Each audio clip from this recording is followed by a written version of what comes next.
Good afternoon and welcome to Lunchtime Stories. Hashtag candid conversations with my cousin all the way from Fort Lauderdale, Florida. Lauren, how are you doing?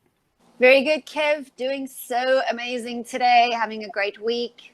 Sitting here in my office and just enjoying the weather and all the great work coming to me. So how's your week going? Because mine has been very exciting. Really, really good, really good. Got some amazing clients coming on board. Got some awesome sponsorships, which people will find out on the Lunchtime Leadership Show. We've got, I don't know, go and check it out. It's happening on Mondays at 12 o'clock, and sponsorship is on board. So really excited about that for the Lunchtime Leadership Show, and really just kicking into gear into new and wonderful heights.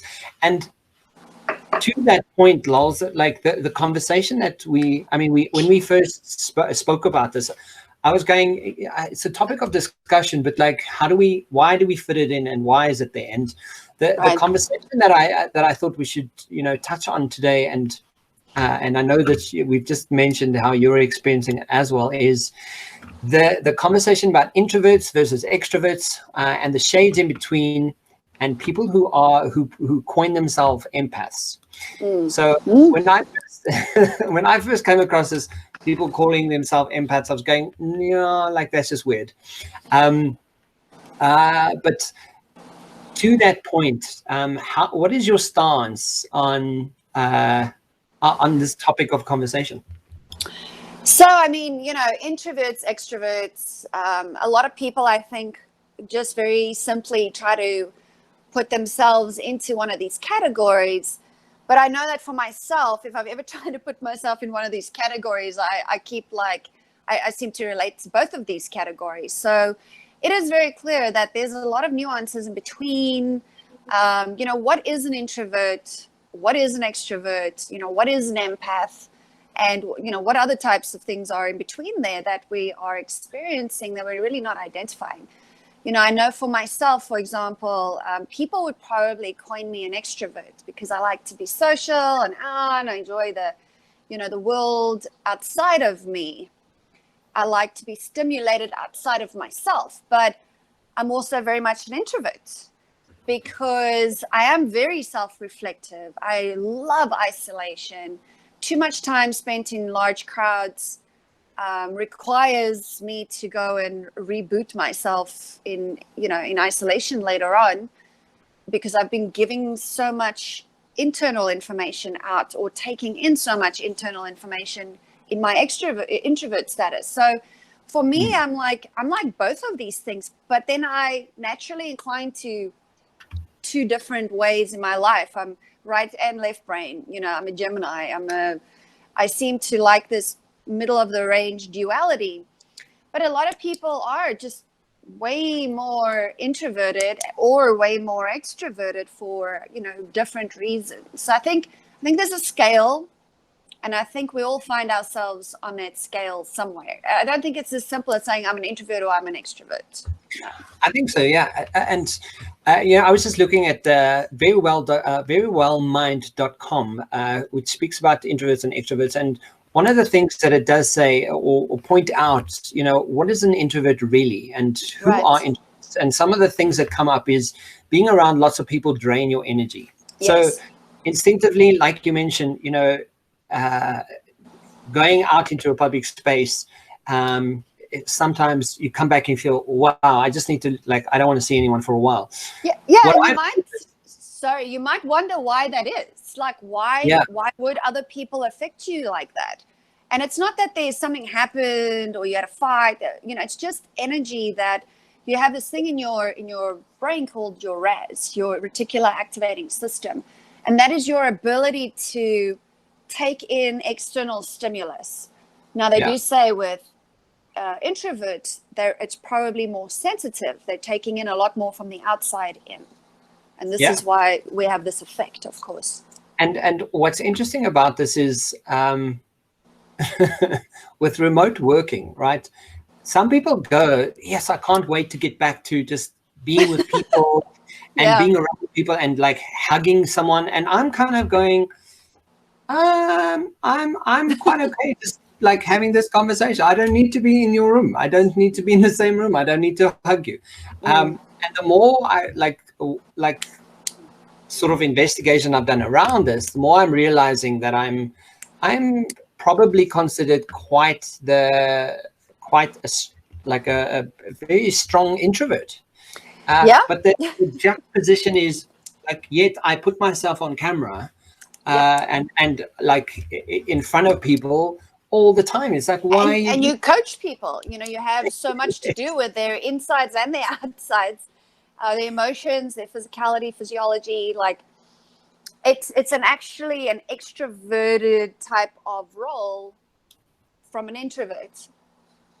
And I suppose and that's why it's just a case of, and there's a point to why I want to bring that, but I just want to speak through some of the stuff though.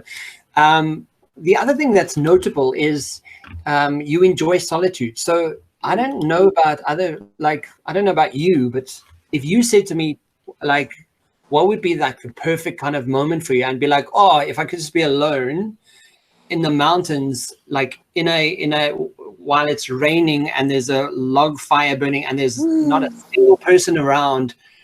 I'm like, heaven. That to me is heaven. That does sound like heaven to me as well. I mean, one other person can be there. That's cool, no problem. But yeah, I hear you, Kevin, and that does sound like heaven to me. Now, I think it does change throughout your life. I mean, young people tend to be a lot more social. They want to be with their friends. They're still socializing into their lives. So for me, I love socializing. I love parties, love hanging out, you know, life of the party. But at the same time, your scenario sounds to me like a more relaxing, long-term place for me to be. Whereas the party or the get-together or the convention or whatever it is something I would dip in and out of because I can't stay there for prolonged periods of times because there's too much stimulation. Yeah. So what's interesting about this is what they also mention is you have small groups of close friends, which is also something a lot of people do, and I think a lot of people relate to that. You often people describe it often as you are quiet and you may find it difficult to get to know. And again, I think a lot of people know of me or know about me because of what I do. But I think if I have to put on my hand, like I can count like 3 people who really know me.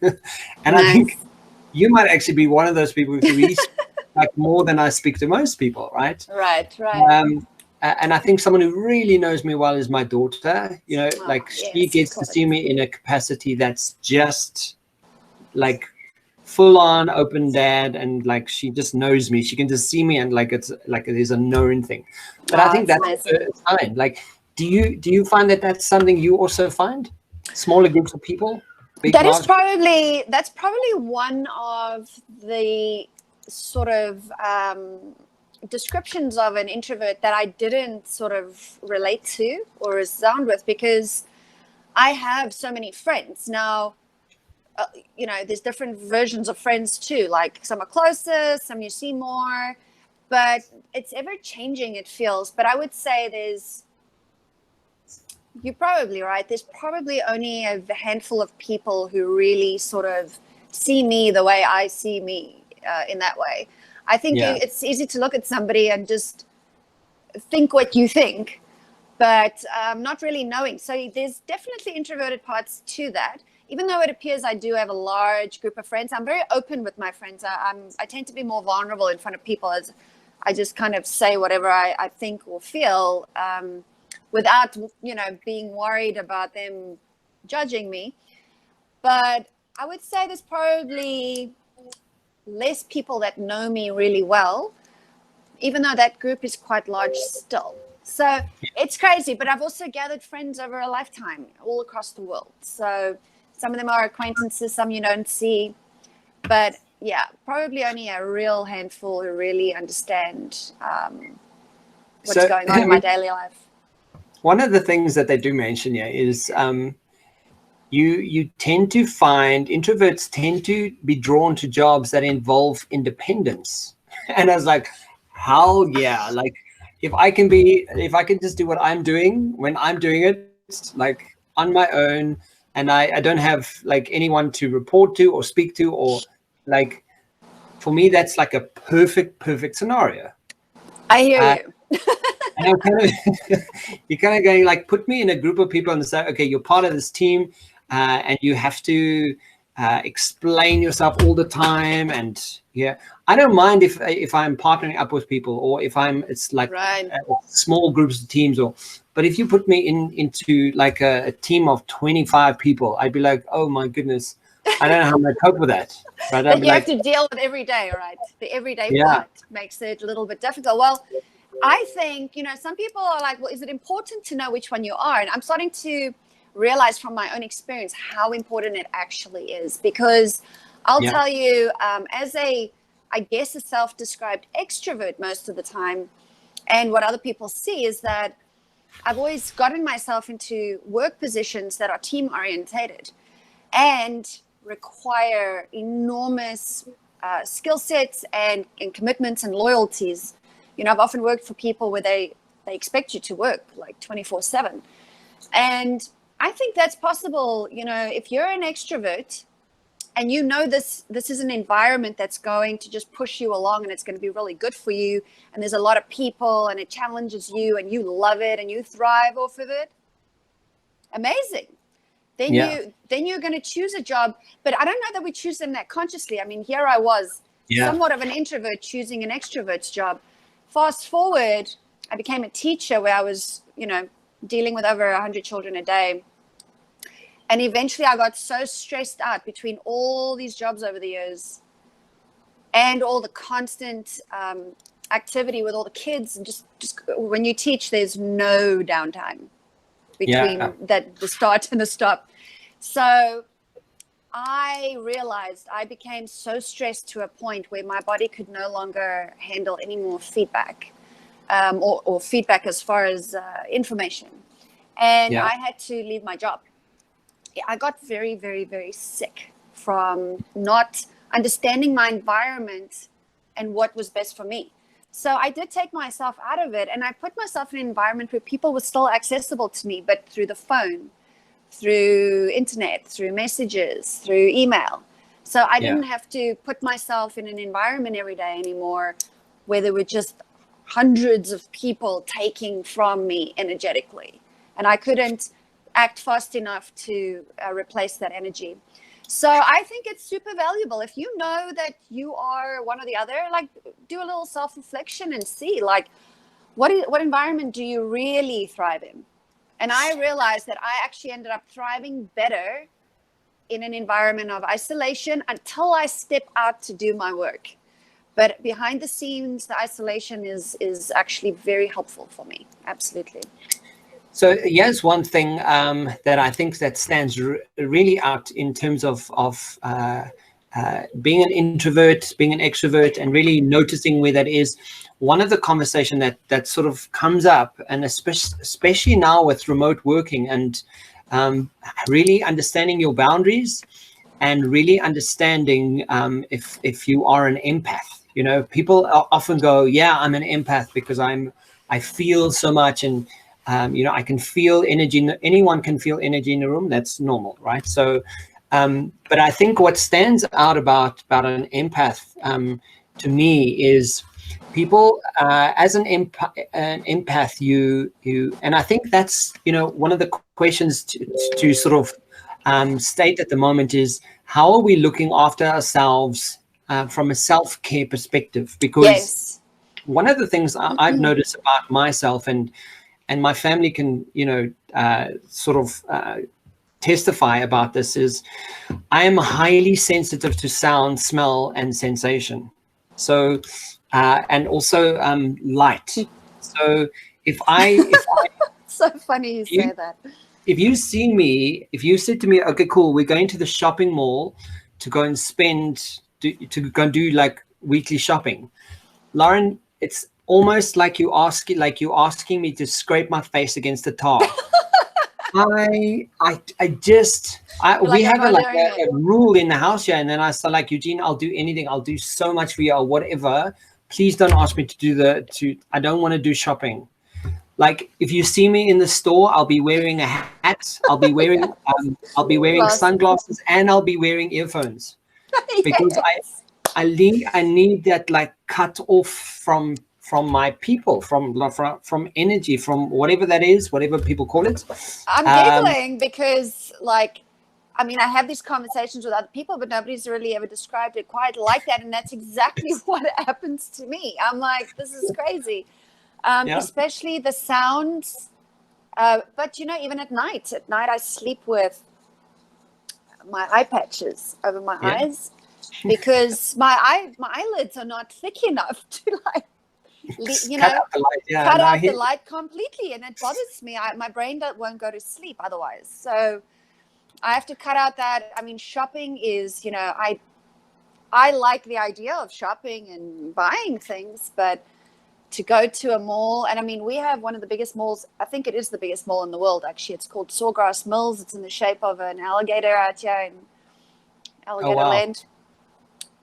I mean, going to that mall, it's like, I mean, you can imagine that place over Christmas or Black Friday or something like that.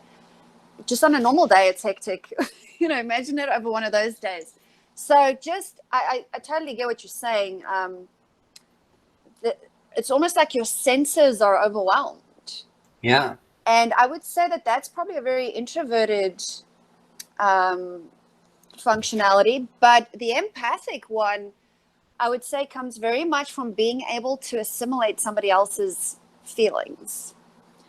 And it's using those senses, using all your senses and the ones you're not actually aware of, like claircognizance, clairsentience, clairaudible, clairsmell, and clairvoyance. So and that's so true, because essentially very often people will feel like, I mean, I'll go to a funeral and like crack up jokes, as many jokes as I can, just based on the fact that the sadness people feel for me is overwhelming. It almost hurts me to feel the hurt that they're feeling. I mean, I was watching Grey's Anatomy, just on this point. Someone mentioned it today, and there was an episode where someone was exhausted and overwhelmed because of COVID in this episode, and someone said, I just can't take the fact that I can't be around someone. I just want to hug someone. And one of the doctors got up and she said, come stand here. And she turned around and they both faced away. Their backs together. And I just like burst out crying, thinking that's exactly the point. Like just, you know, people just want that kind of connection. But again, in that moment, you kind of feel, for me, it's like feeling overwhelmed. Like there's a feeling of overwhelm that comes over me that I can't explain. And even this conversation, you're kind of going, that, you know, it sounds weird. But I mean, they're not your feelings, actually. You're just feeling them on behalf of somebody else, but you're starting to feel it in your body.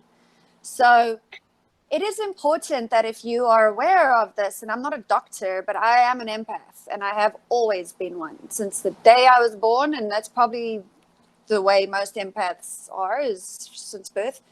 And some of them know it when they're born, some of them don't. But I know that I've always been that way, always. And I've had to go to great lengths to protect myself from, because there's a lot of different energies out there. So you might pick up on something that just doesn't, it's one thing to pick up on people's emotions, but there are other things happening too. And we have to be careful not to take other people's experiences and emotions away from them and feel it for them.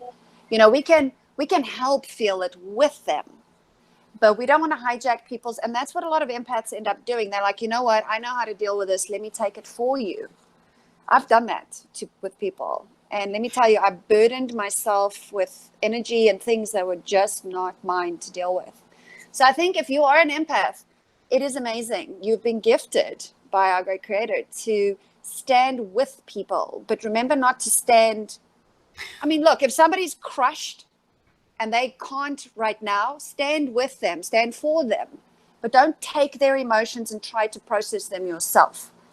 That's not helpful. Well, I mean, and that's one of the entry points to why I thought, this is something to bring more attention to, is knowing that we all are somewhere on the scale, somewhere between really extroverted and really introverted, and also that empathic reasoning that starts happening and we start understanding more about it, but also to speak about taking care of ourselves a little bit more. And I think when we know that perhaps you may be an empath, perhaps you might just be someone that's quite introverted, but also understanding the importance of self-care, especially in the world today. Like people, I mean, we were talking about it now. We like running and getting stuff done, and you kind of go, okay, I'm running out of steam. And to give you an example, Iyanla van Sant, I don't know if you know Iyanla van Sant. She's been on Oprah. She says, my cup runneth over. Yeah, I know her. Yeah. My cup runneth over for me. So when my cup is full, that is all for me. And the little bits that come out at the end, that's for other people. Right.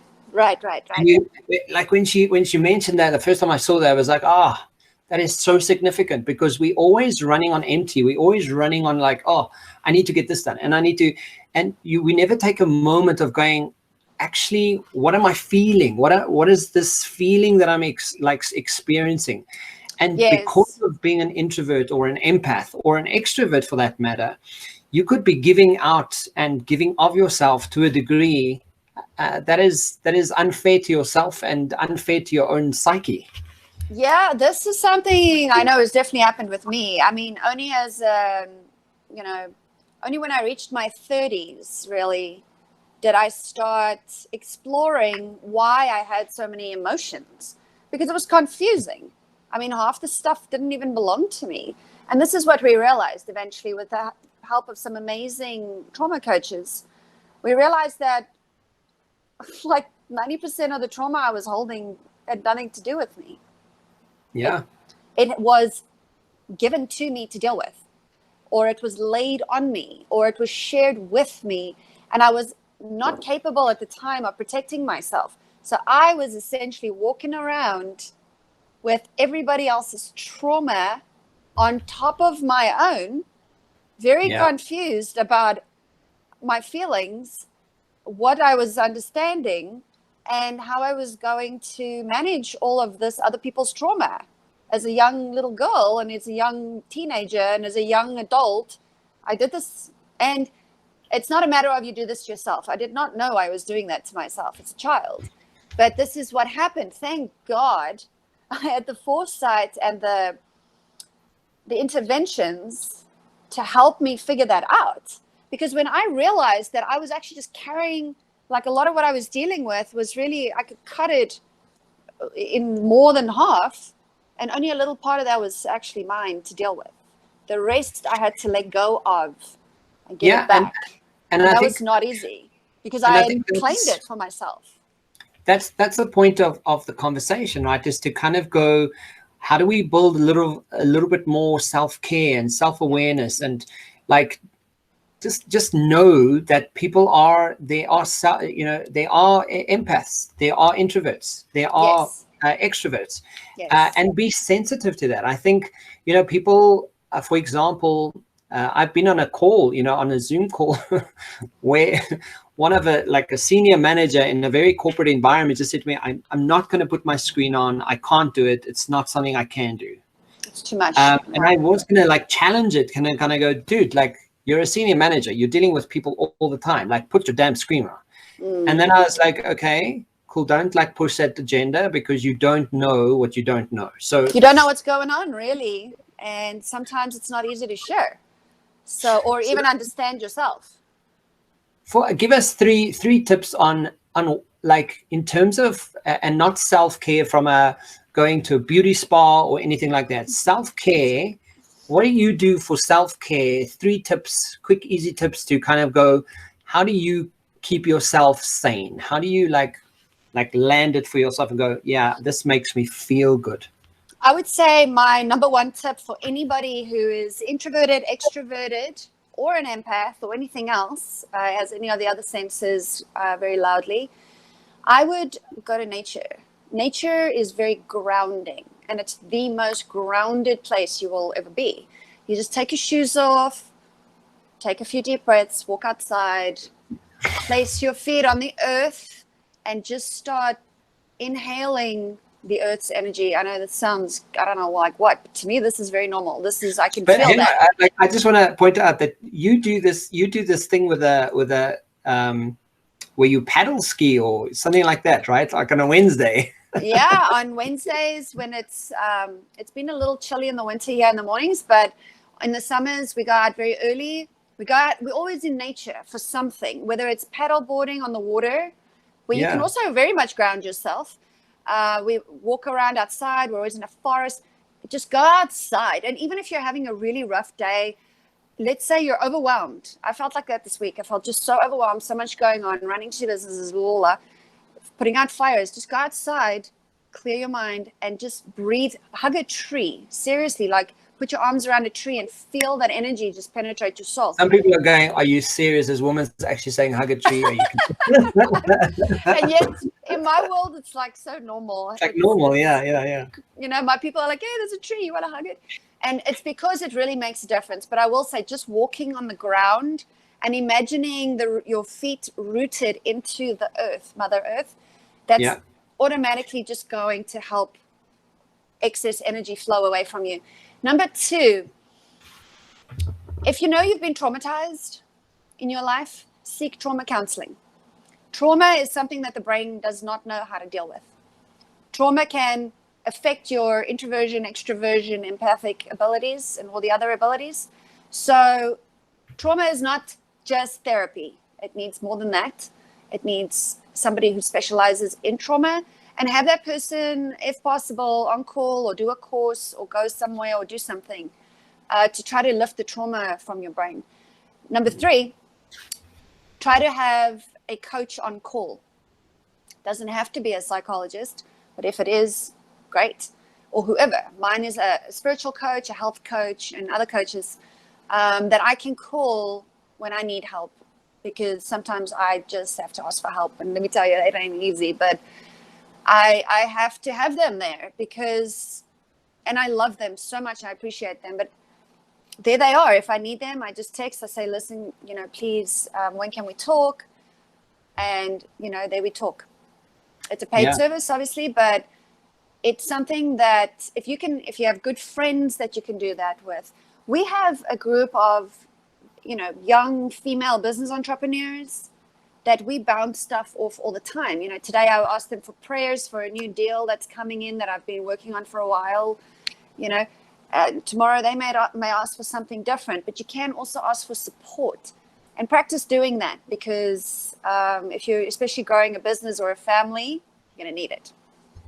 Yeah, I love that. I mean, for me, I gave a client that advice today was micro behaviors. What we often want to go, let's like change our lives, and we do it tomorrow, and we're going to get up at 6 and go walk and go run. And never works ever. It works for like a week or 3 weeks. Not sustainable. But I like micro behaviors. Like, what is the 5 minutes, the 15 minutes that I can just like take and steal for myself, and just do a thing for myself because it matters. One of the other things that I often tell people is, tell me who your top 5 priorities are in your life, and invariably people go, well, sure, my children, my husband, my wife, and then they rattle down like 5 or 6 names, and then I'm like, okay, cool. So, where's your name? What about you, dude? So put your name on the list. Like micro behaviors, put your name on the list, and put your name on the list first. Put it right on top, and this goes out to especially parents. Kev, I only know this because I had an illness that almost killed me. I don't want other people to have to wait for that moment to happen. And until it penetrates. People do, right? People they don't self-care. They just invariably have this almost rooted belief behavior system that goes into place that just, well, this is exactly what it is. The whole time. Years and years. And I mean, I talk particularly in women, but now men and women, but for how many millennials have we, said to women, hold your things back, take care of your children. A lot of women, and now men do it too. A lot of humans, they take care of other people before they take care of themselves. But it is so important to try to shift that mindset now, because without you in good condition, there is nothing else. You're not going to do anyone justice. It's such an important point. I love that. And I think the third thing that I would do is get actively involved with yourself. Yes, that's a great idea. Actively, I love it. Because people go, yeah, okay, cool. I'm going to start running, and they run, and they're gonna going, I don't like running. I hate running. Why am I running? And you're going, why are you running, right? Or I'm going to start exercising tomorrow, but you have no deeper rooted understanding on why you're doing this, right?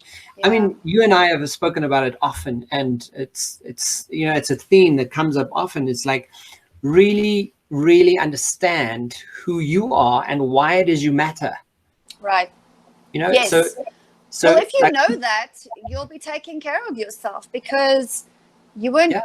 I don't know why we got the memo when we were all born somewhere along the way that we were frivolous and pointless, and that everyone else mattered more and they were more awesome and more gorgeous. Right? And it's funny, because we are so special, and there's a way to know this about yourself without, remaining humble.